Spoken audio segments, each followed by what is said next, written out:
Hello, my name is Zachary Bennett. I'm sitting here in beautiful Saratoga, Wyoming. It's about 75 degrees outside, and I've been relaxing in the hot springs. And I want to welcome you to the Omnism Spiritual Center.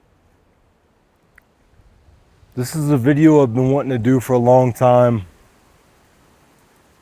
and I feel today is the right day to do it.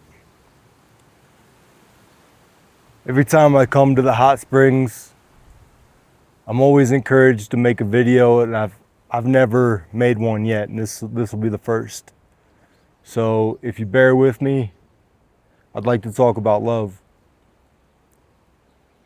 And here in our culture, love is something traditionally defined with a marriage. And a marriage isn't always the case for love. I believe a marriage was something that was defined as a contract to keep the parties cordial. As I see back in the day, marriage could have very easily meant life or death. And when I look at our modern culture and society, we know that the divorce rates are much higher than the statistics are saying. And if we really truly look at it, we're in a culture that promotes the disillusionment of a civil marriage. When we look at love, we come from a background of survival. We come from a place in time throughout history where love was meant to keep the family together, to raise children, to share responsibility, to have somebody in your corner that you could count on to help, to push one another in different areas of strength and weakness, knowing that every human being has a different attribute to offer.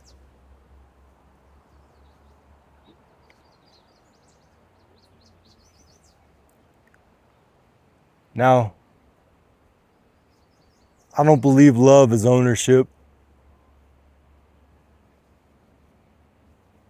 And at 33 years old, the fairy tale has ran its course. And then I don't believe in happily ever after marriage and the white picket fence surrounding the home and staying together through a marriage as the kids grow and sending them off to college and growing old together.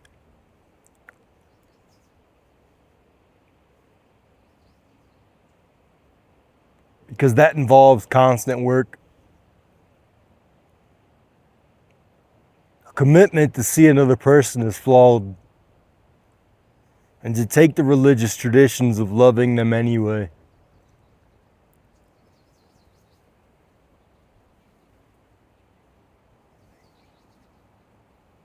I don't truly believe in our society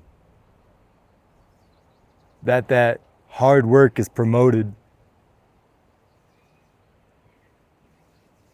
We can just turn on the TV and see these reality shows, listen to these songs,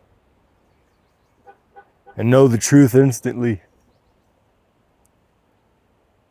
But if we really look at the core fundamental principles, when we truly accept another person as a flawed human being, when we look past those mistakes and say, the things you do right are the things I choose to praise and encourage and accept.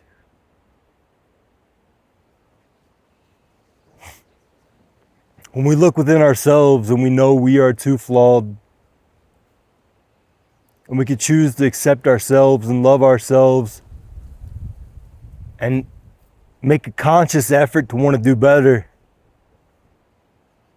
That's our sacred quest with love as well. And we look at that tantric belief of taking those divine feminine qualities, that nurturing, the divine softness, that emotional contemplation, and we can place that inside a container of the male divine energy, the provider, the safety, the strong house. And we can take the weaknesses of both as well. And in a society where we often point the finger and we're so quick to walk away, are we truly asking ourselves if we've done all we can do?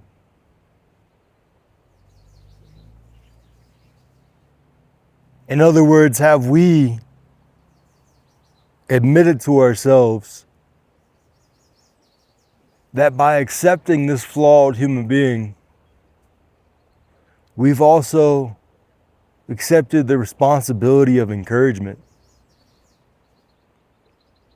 the sacrifice of our wants and desires in the single world? Or have we put this other human being on a pedestal? Do we accept a fix for ourselves? Do we think we have everything we've ever wanted?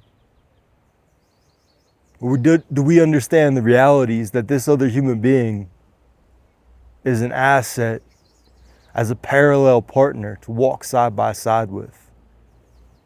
To know both people are flawed, yourself and your partner, and to choose to walk hand in hand, encouraging one another, calling each other out on past mistakes, moving consciously in the direction of God, in the direction of the divine, in the holy commitment of love. Because these are the divine realities that our mainstream culture isn't showing us. When we see all the glitter and glamour of Hollywood, we're often forgetful of the struggles of everyday life, of being tired, frustrated, dare I say angry. When we choose to reflect,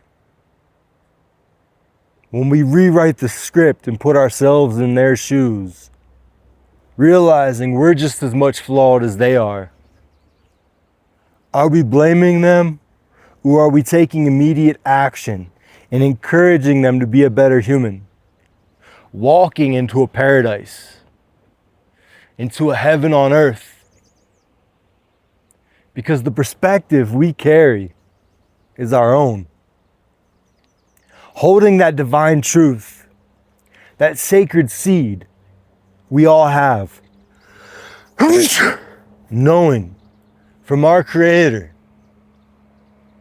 that all of this is already divine.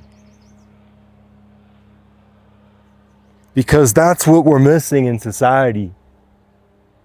Knowing that two people are just as flawed and choosing to walk hand in hand into a better future together. It's not always easy. But staying stagnant, staying complacent, not learning to grow, not aspiring to do better.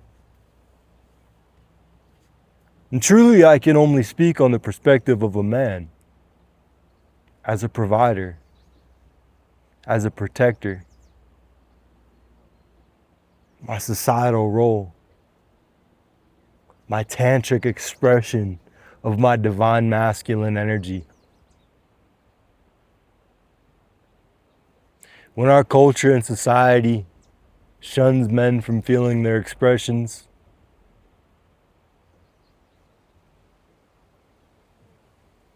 we ask ourselves, well, what is lacking in the divine tantric expressions in the male-female relationships in the 21st century?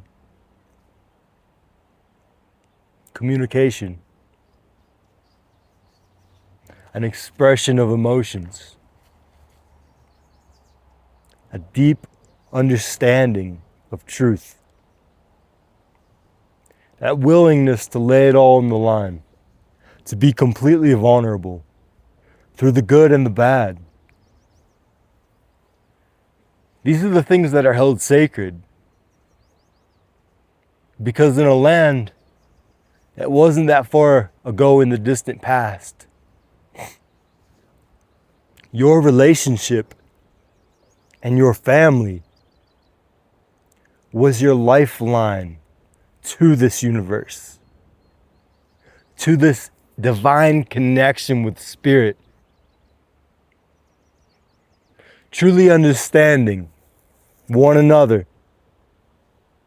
giving a second perspective to that divine, to that universe, about your creator. This is how we obtain more spiritual enlightenment, how we recognize a divine beauty outside of our own perspectives. Truly contemplating this reality, when we pick our partner, when we allow that divine to come, and it will come, unless you're a hermit off living somewhere in the wilderness. You build each other up. You communicate and express your emotions in a healthy manner, with no shame or fear of judgment. Because your significant other, your partner, is supposed to listen, put themselves in your shoes, and walk hand in hand with you to a prosperous, better tomorrow. And when we can remember these simple things, when we can express that divine beauty, completely accepting that flawed human being for completely who they are, and saying, no, I accept your flaws, and I encourage you to be your most fulfilled, fullest self. That is love. That is true peace on this earth. To have another human being completely holding you as accountable as you hold yourself. To understand the tantric realities and the divine masculine-feminine energy exchange. It's a dance of yin and yang. A complete circle of divine bliss. Everything the Creator has put before us is in the image of that divine bliss. Every sunset you see, every mountain you stand upon, every ocean you view, remember, we all come from a rock. This earth has given life to us all. The divine masculine and feminine are forever entwined in this dance, this life creation.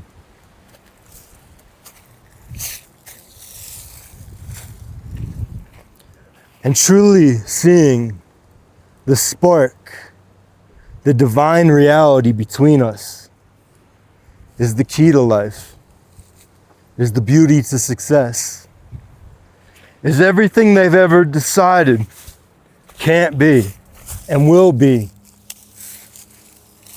Because what more is there on this earth?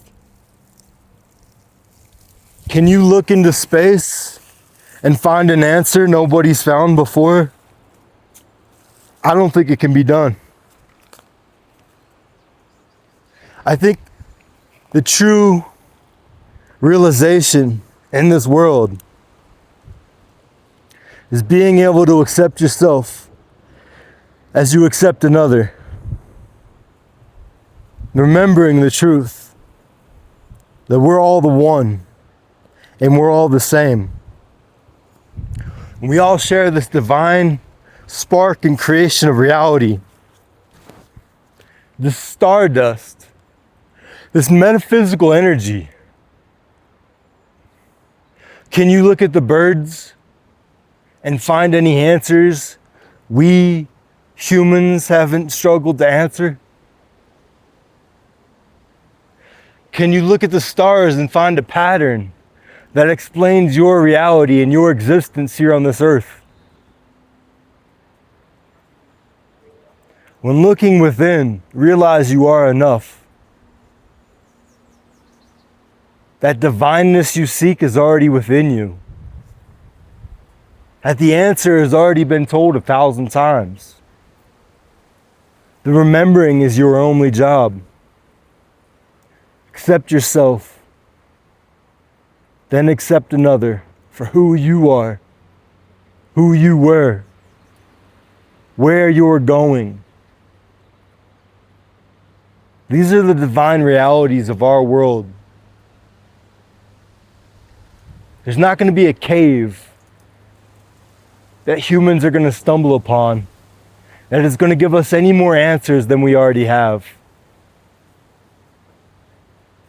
And knowing this inner truth takes a lot of the cognitive bandwidth off of us to sit fully present in the here and now without a fear of yesterday,